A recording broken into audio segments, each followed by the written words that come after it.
আল্লাহ রাব্বুল আলামিন মূসা আলাইহিস সালামের সাথে সরাসরি কথা বলতেন। তিনি বনি ইসরাইলের জন্য নবী, গোটা বিশ্ববাসীর জন্য নবী না। বরং ইহুদিরাও এই দাবি করে যে মূসা আলাইহিস সালাম শুধুমাত্র ইহুদিদের জন্য নবী, বনি ইসরাইলের জন্য নবী। আমাদের আদি পিতার নাম কি একটু বলেন না? হযরত আদম আলাইহিস সালাম।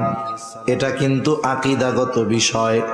কারণ নাইলে একদল মানুষ চিন্তা করবে আমাদের আসল পিতার নাম ভুলায়া বানর রে বাপ বানায় দিতে চাইবে, ঠিক না? হযরত আদম আলাইহিস সালাম মানব জাতির পিতা, কোনো সন্দেহ নাই।